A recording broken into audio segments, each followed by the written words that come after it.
கடிச்சுக்குள்ள ஞானம் ஒன்றும் பேய்க்க கிடையாது, அந்த பாம்பு கிடையாது. அது இப்படி ஊடு கிடக்கும். 4 கிலோ வச்சா கரெக்டாக குதிகால கடிச்சிட்டு போயிடும். ஆகவே எல்லோரும் என்ன செய்யணும், அமைதியாக கால்களை தூக்கி சேரில் வச்சுக்கிடணும். அது உருண்டு உருண்டு கடிக்க காலை தேடி நடக்க ஒன்றும் கிடைக்காது. இதுகளை நம்ம ஒரு நல்ல ஒரு கம்பை தூக்கி வச்சு தலையை போட்டுறணும். அதுக்கு போய் அல்லையிலேயே சொல்லி கொண்டு இருக்கக்கூடாது. ஆண்டவரை நீர் வந்து காப்பாற்றுன்னு சொல்லக்கூடாது. அதுக்கு அடி அடி கொடுக்க வேண்டிய இடத்துல அடி, சிக்ஷை கொடுக்கல சிக்ஷை இல்லையா, சிருஷ்டிப்பு கொடுக்கல சிருஷ்டிப்பு. இதான் கர்த்தர். ஒரு முறை சொன்னால் எத்தனை முறை சொன்ன மாதிரி யோபு 33:14 கர்த்தர் ஒரு விசை மாத்திரம் சொல்லுகிற தேவன் மறுவிசை சொல்லி திருத்துகிற தேவன் இல்லை. அப்போ ஒரு முறை தானே சொல்லுவாராம், 2ஆக திருத்த மாட்டாராம், அடிப்பாராம். ஆகவே இங்கே மேடையில் இருக்கும்போது ஒரு ஊழியம் நடந்து கொண்டு இருக்கும்போது நம்ம என்னெல்லாம் கவனமாக இருக்கணுமோ கவனமாக இருக்கணும். நீங்களும் அங்கே செல்ஃபோனை ஆன் பண்ணி வச்சு பேசிகிட்டு இருக்கிற, நான் அவர் செல்ஃபோனை ஆன் பண்ணி பார்த்துட்டு இருந்தார். தூக்கி குப்பையில் இதில் குண்டியலில் போட்டுருன்னு சொன்னேன். அதில் போட்டால் திரும்ப கொடுக்க முடியாதுல்ல.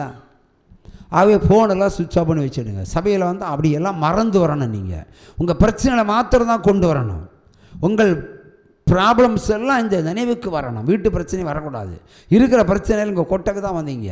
உங்கள் செல்வன் மணி வச்சுட்டு இருக்கப்படாது. அல்லேலூயா. அவை ஞானம் வேணும். அதனால் ஞானம் இருக்கிற இடத்துல பரத்திலிருந்து ஒரு ஞானம் இருக்குன்னு சொன்னால், ஒரு பாம்பு வந்தால் என்ன செய்யணும், எல்லோரும் நான் சொல்லுவேன், பாம்பு வந்திருக்கு, எல்லோரும் காலத்துக்கு சேர் மேலே நில்லுங்க. நான் போய் ஒரு கோல் எடுத்து பாம்பை அடிப்பேன். இல்லைன்னா அல்லேலூயா இந்த பாம்பை நீர் அடித்து கொல்லும் ஆண்டவரேன்னு சொல்லிவிட்டு தான் பாம்பு 10 பேரை கடிச்சு முடிச்சிடணும். பிறகு தூக்கிட்டு ஆஸ்பத்திரி போகணும்.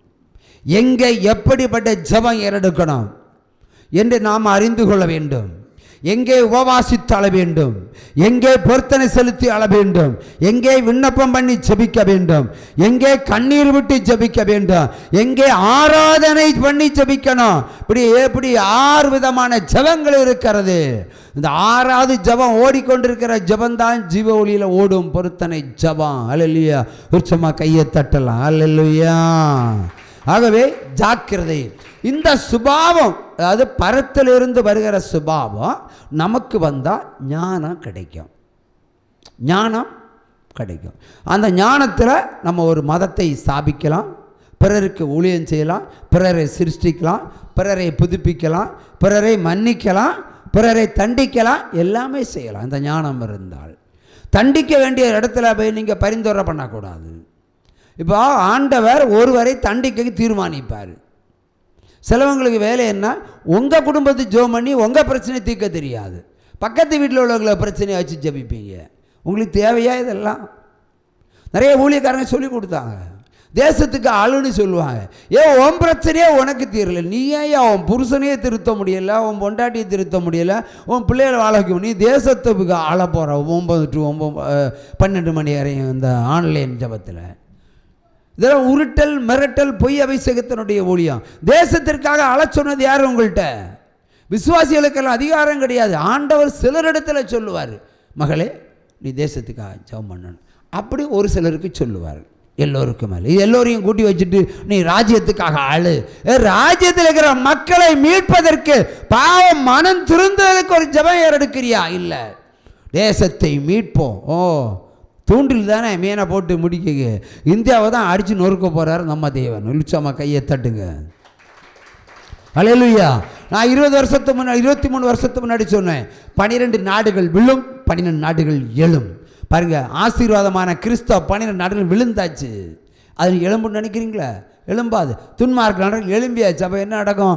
இனி அட்டகாசங்கள் தான் நடக்கும், அராஜகம் தான் நடக்கும், கொள்ளைகள் தான் நடக்கும், கொள்ளை வியாதிகள் தான் உண்டாகும். மனம் திருந்தவன் பிழைப்பான், மனம் திருந்தாதவன் சாகவே சாவான். இது 2ஐ தவிர இந்த உலகத்தில் வேறு எதுவும் நடக்க போவதில்லை. சும்மா அல்லேலூயா சொல்லிட்டு நீ திருந்தாமல் இருந்தால் உனக்கு நரகம்தான். ஞானஸ்தானம் எடுக்காம நீ பாவம் செய்தவனாக இருந்தால் இனி போக்குத்தான். நிறைய பேர் ஞானஸ்தானம் எடுப்பாங்க, மூலிஸ்தானம் சிகரெட் அடிப்பாங்க, கோற்று போடுவாங்க, கெட்ட வார்த்தை பேசுவாங்க. பரலோகத்துக்கு போக முடியும்னு நினைக்கிறீங்க? நடக்கவே நடக்காது.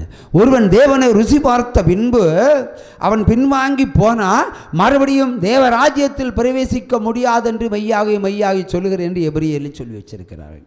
இப்போ எவ்வளோ எச்சரிக்கை. ஞானஸ்தானம் 99 வயசில் எடுங்க, தப்பு இல்லை. அவனை 99.9 எடுங்க, தப்பு இல்லை. ஆனால் எடுத்தே ஆகணும். எப்ப பாவம் செய்ய மாட்டேன் என்று உறுதியா இருக்கிறாயோ, எப்ப இனி போய் பேச மாட்டேன் என்று உறுதியா இருக்கிறாயோ, இனி பின்வாங்கி போக மாட்டேன் என்று உறுதியா இருக்கிறாயோ, அப்பொழுது ஏழு ஞானஸ்தானம். அதுக்கு பிறகு தேவ ஆவியானவர் உன்னை நடத்துவார். இது அதிசயம். கர்த்தர் பெரியவர். கட்டவிழ்க்கிற தேவனுக்கு ஒரு அல்லேலூயா சொல்லுங்க. இல்லை காலையில் கெட்ட வார்த்தை பேசி மனம் திருந்த மாட்டேனே தெரியும், ஓடி போய் ஞானஸ்தானம் எடுத்து பேரை மட்டும் மாற்றி நான் யாக்கோபு கேட்டால் ஒன்றுக்கும் உதவாத குடிகாரன், நான் இஸ்ரவேலு, நான் ஒரு கற்பழிப்புக்காரன், இப்படி சொல்லக்கூடிய அளவுக்கு எல்லாரும் மாறிக்கிட்டு இருக்காங்க. அப்போ ஞானஸ்தானம் பரலோகத்துக்கு கூட்டிகிட்டு போமா? போகாது. உன் கேரக்டர் மாறணும், உன் குணாதிசயம் மாறணும், உன் சுபாவம் மாறணும். இந்த உலகத்துக்காக வாழ்கிற வாழ்க்கையை விட்டு ஆண்டவருக்காக வாழ்ந்தவர் இந்த உலகத்தில் நீ வாழ்வதற்கு ஆண்டவர் உனக்கு கற்றுக் கொடுப்பார். பாடா என் தேவன் மகா பெரியவர். கரவோசை கேட்டுதான் வாங்க வேண்டியிருக்கு. அல்லேலூயா. ஆகவே ஆவிக்குரிய வாழ்க்கையில் நீ பிரவேசித்தால் இந்த உலகத்தில் நீ எப்படி வாழணும்னு அவர் உனக்கு கற்றுத் தருவார். அல்லேலூயா. உற்சாகமா கையை தட்டுங்க. ஒரு சிம்பிள் விஷயத்தை சொல்லுகிறேன், ஒரு சின்ன விஷயம். தேவன் நடத்துவது எப்படி? நாங்கள் ஞானஸ்தானம் பெற்ற பிறகு ஆவடியிலிருந்து அம்பத்தூருக்கு போவோம், செய்தி கேட்கறதுக்காக போவோம். இல்லை அம்பத்தூர்லேருந்து ஆவடிக்கு வருவோம் செய்தி கேட்பதற்காக. நடந்து தான் போவோம். மேக்சிமம் காசு இருந்தால் பஸ்ஸில் ஏறுவோம். அந்த பஸ்ஸு ரொம்ப கூட்டமாக இருக்கும். ஒருவேளை ஒரு முறை தான் எங்களுக்கு போகிற காசு இருக்கும். ஒரு முறை என்ன செய்வோம்? நடந்து போவோம். அம்பத்தூரில் இருந்து ஆவடி வரைக்கும் நடந்து சுவிசேஷம் கேட்டவன் நாங்கள். ரெண்டு பிள்ளைகளையும் தோளில் போட்டுக்கிட்டு காலை செருப்பு இருக்காது. எப்படி இருக்கும்? ஒருவேளை ஒரு முறை காசு இருந்தால் அந்த காசை வச்சு போவோம். அப்படி ஏறினா கூட எங்களுக்கு பஸ்ஸில் சீட்டு கிடைக்காது. ஆனால் எங்கள் 4 பேருக்கும் சீட்டு கிடைக்கும். அது எப்படி? கர்த்தருடைய நாமம் என்ன? அதிசயம். அவர் என்னிடத்தில் பேசுவார். அடுத்த ஸ்டாப்பில் இந்த ஸ்திரீ எழும்புவா, உன் பொண்டாட்டியை கொண்டு பக்கத்தில் விட்டு நில்வார். உடனே நான் சொல்லுவேன், ஏய் இங்கே வா, அந்த ஸ்திரீ இப்போ எழும்புவா, நீ போய் உட்காரன், நீ பக்கத்தில் போய் நெல். உடனே நான் அங்கேயே நிற்கிறேன். போய் நெல் நிற்பா. நின்று அடுத்த ஸ்டாப்பில் அவள் எழும்புவா, ஒரு பிள்ளையை வச்சுட்டு அவள் உட்காருவான். அடுத்த கட்டம், மகனே இடது பக்கம் போ, இவன் எழும்புவான். ஆயத்த மணி நான் நடுவில் நிற்பேன். சீட்டடி. நாங்கள் ஒரு நாள் நின்று பயணம் செய்ததே கிடையாது. சிம்பிள் விஷயம், சின்ன விஷயம், ஆனால் எனக்கு அது பெரிய ரகசியம். அல்லேலூயா. உற்சாகமா கையை தட்டுங்க. நீ பயணப்படும் பொழுது கூட உன்னை நிற்க வைக்க மாட்டேன், உட்கார வைப்பேன். எத்தனை பேர் நிற்கிறாங்க? முண்டி அடிச்சுட்டு எத்தனை நிற்கிறாங்க? கரெக்டாக சொல்வார். அவன் எழும்புவான், இவன் எழும்புவான், நீ போய் நில்லு, உட்கார்ந்து தான் போ. எல்லாரும் பார்ப்பாங்க, இது எப்படிடா? அதான் கர்த்தர் நடத்துகிற விதம். உற்சாகமா கையை தட்டுங்க. அல்லேலூயா, அல்லேலூயா. ஆகவே பரிசுத்த ஆவியானவருடைய ஞானம் நமக்கு வந்தா என்ன செய்யணும், எப்படி செய்யணும், என்ன சொல்லணும், எப்படி கீழ்ப்படியணும் என்பதை அவர் கற்றுக் கொடுக்கிற தேவன். இந்த இடத்துக்கு போ, அந்த இடத்துக்கு போகாத, இன்னைக்கு இத்தனை மணி தூங்கு, நீ இத்தனை மணிக்கு எழும்பு, எல்லாம் அவர் தான். அவர் தான் PhD படித்த பரிசுத்த ஆவியானவர். அல்லேலூயா. அவருக்குள்ள பிள்ளையா பிறந்தா எப்படி சம்பாதிக்கணும் அதையும் கற்றுக் கொடுப்பார். என்ன தொழில் செஞ்சால் என்ன கிடைக்கும் அதையும் சொல்லி தருவார். எல்லாமே அவர் தான். நீங்கள் நல்லா வாழணும், பிறர் குற்றம் சொல்லாதபடிக்கு நீங்கள் வாழ வேண்டும் என்று நினைக்கிற ஒரே தகப்பன் தான் நம்முடைய இயேசு கிறிஸ்து. உற்சாகமாக கையை தட்டுங்க. இப்போ அந்த தேவனை எவ்வளோ கனப்படுத்த முடியுமோ அவ்வளோ கனப்படுத்தணும். இப்போ நிறைய பேர் நிறைய பிரச்சனை வரும்போது தான் தேவனை காண்பார்கள். நானும் பிரச்சனையின் அடிப்படையில் தான் தேவனை கண்டேன். பிரச்சனைக்கு பிறகுதான் அதான் எனக்கு வந்த சோதனை. அல்லேலூயா. எனக்கு வந்த சோதனை என்ன? மதி கிடையாது, மதி என்பது கிடையாது. அன்னைக்கு உலகத்தில் வாழ்வதற்குரிய மதி தான் நமக்குண்டு. ஏனென்றால் ஒரு தீர்க்க தரிசனம் என் மனைவிடத்தில் ஒரு ஊழியக்காரன் சொல்லியிருக்கிறான், நீ கோடி கோடியாக சம்பாதிப்பாய், கோடி கோடியாக சம்பாதிப்பாய், கோடி கோடியாக சம்பாதிப்பாய், கோடி கோடியாக சம்பாதிப்பான். ஒரு ரூபாய்க்கு 2 இட்லி வாங்கி சாப்பிட்டுட்டு சாப்பிட வழியில் இருக்கும்போது ஒரு ஊழியக்காரன் சொன்னான். அவன் ஆவியானவர் சொன்னதை அவன் சரியாக விளக்கி கொடுக்கவில்லை.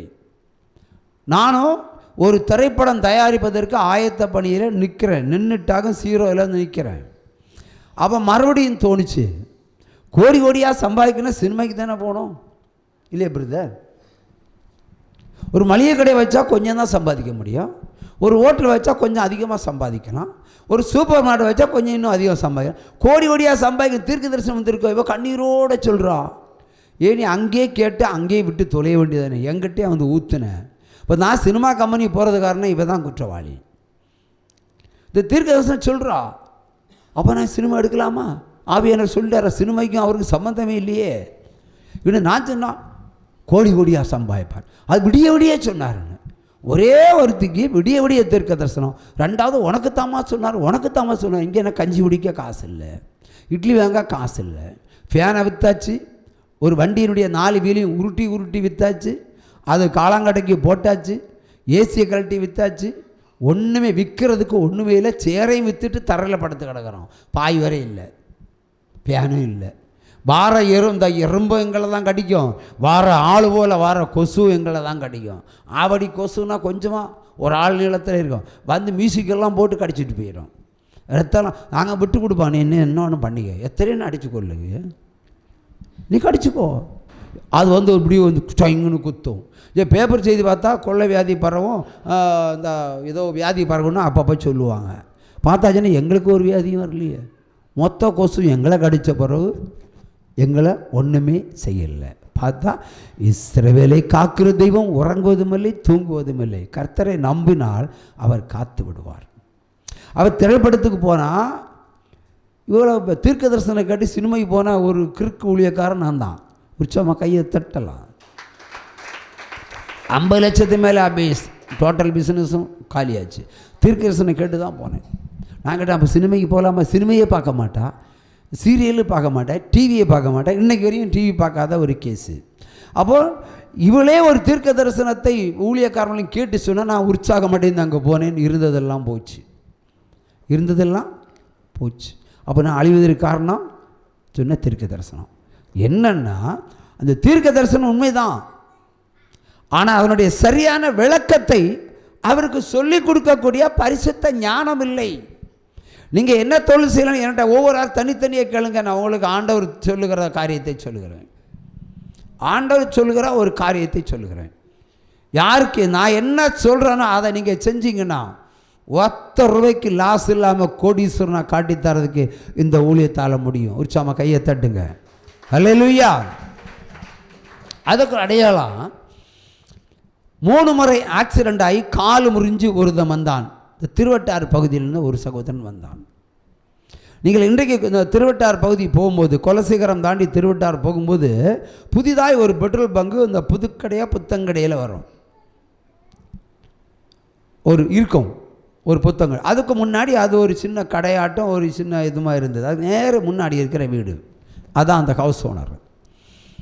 யார் நிலம் விற்கக்கு வந்தாலும் நான் விற்கிறது நான் ஜோம் பண்ண மாட்டேன், வாங்கிறது ஜோம் பண்ணுவேன்.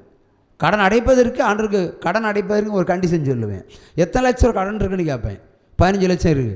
அப்போ 1,50,000 கர்த்தருக்கு தசமாக கூட கர்த்தர் கடன் அடைப்பார். கர்த்தருக்கு தசமாக கொடுக்கலன்னா அவர் கடன் அடைக்க மாட்டார். கட்டாயம் நீ கடன் வாங்கினாலும் தசமாக அடைக்கலைன்னா உன் கடனுக்கு அவருக்கு சம்மந்தமே இல்லை. நீ கூவி கூவி அழுதாலும், கூவி கூவி உபவாசித்தாலும், கூவி கூவி பொருத்தனை செய்வேன்னு சொன்னாலும் ₹1 அடைக்க விட மாட்டார். அவரே வாசல் அடைச்சிட்டு நிற்பார். நீ தரமட்டம் மாற வரைக்கும் வேடிக்கை பார்த்துட்டு இருப்பார். என்ன கடன் இருக்கோ அதனுடைய தசமாக கர்த்தருக்குரிய செலுத்தலை. நீங்கள் ₹1,00,000 நீங்கள் கடன் வாங்கும்போது ₹2,000 கமிஷன் கொடுக்குறீங்க. ஆனால் தசமகம் 10,000 கொடுக்குறவங்களுக்கு வலிக்குது. புரோக்கருக்கு 20,000 கொடுப்பீங்க, பேங்க் மேனேஜர் ஆனால் 30,000 கொடுப்பீங்க. ஆனால் கர்த்தருக்கு எதுவுமே கொடுக்க மாட்டேன். அதனால தான் மொத்த கடனையும் ஆண்டவர் என்ன செய்தார், அடைக்க விடாமல் தடுத்து நிற்கிறார். அவள் இது இப்படி சொல்லுவேன். அப்போ இந்த சகோதரன் வீடை விற்க வேண்டும், எனக்கு ஆக்சிடெண்ட் ஆச்சு, நிறைய மந்திரவாதம் இருக்கிறது, நிறைய அந்த வீட்டில் வாழ முடியலை அப்படின்னு சொன்னார். வீடை பார்த்தா நீங்கள் போனால் பார்த்துட்டு போங்க, பெரிய அழகான வீடு, கண்ணாடி மாளிகை மாதிரி வீடு, ஒத்த பெண் பிள்ளை. இங்கே வந்து அவர் ஜெபம் பண்ணி விடுதலை பெற்றார். கால் சுகமாகிவிட்டது.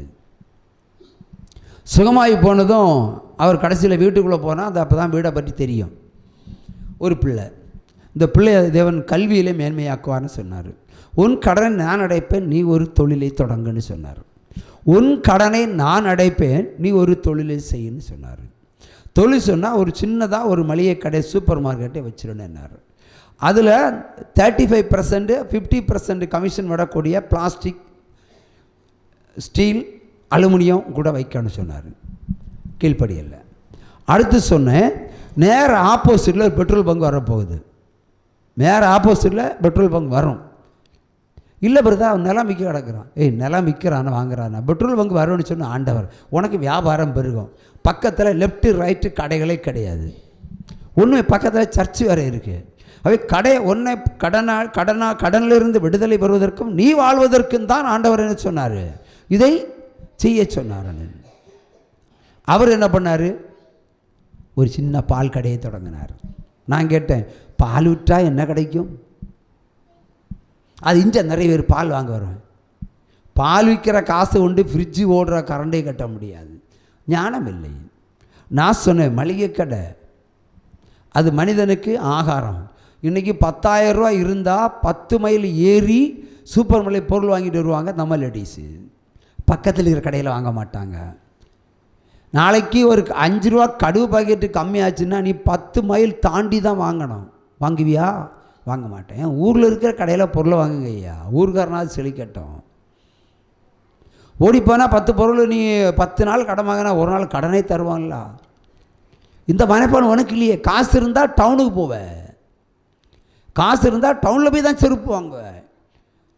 அடுத்து செல்போன் இருந்தால் நெட்டு மூலம் செருப்பு வாங்குவேன். என்ன ஐயா முட்டாள்தனமான அறிவு! செருப்பு கிழிஞ்சாலும் உனக்கு கவலை இல்லை, டூப்ளிகேட் செங்கல் வந்தாலும் உனக்கு கவலை இல்லை. காசு போச்சுல்ல. ஏன் பக்கத்து வீட்டு கடையில் போய் செருப்பு வாங்கினா என்ன? யாரும் வாங்கிறது இல்லை, ஞானம் இல்லை. நீங்கள் கொடுத்தும் வாங்கியிருந்தால் உங்களுக்கு என்ன தேவையோ சொன்னாலே பொருள் வீட்டுக்குள்ளே வரும். இன்றைக்கி ஆன்லைனில் பர்ச்சேஸ் பண்ணி ஸ்டாண்டர்டை நீ காட்டிக்கிற. ஆனால் உன் வீட்டில் ஒரு 5 ரூபாய்க்கு ஒரு பொருள் குறவுனா நீ பக்கத்து கடைக்கு போகிற. அப்போ உனக்கு என்ன அறிவு இருக்குது? ஒன்னால் அவன் வாழணும், அவனால் நீயும் வளரணும். இன்றைக்கி பெரிய பெரிய கார்ப்பரேட் முதலாளிகள் வாழ்கிறதுக்கு வேண்டி தான் நீங்கள் செல்ஃபோனை வச்சு பர்ச்சேஸ் பண்ணிட்டுருக்கீங்க. அதெல்லாம் முதல்ல நிறுத்திடுங்க. அதெல்லாம் முட்டாள்தனம். உற்சாகமாக கையை தட்டுங்க. அல்லேலூயா, அல்லேலூயா. இந்த சகோதரன் என்ன சொன்னாலும் கேட்க மாட்டான்.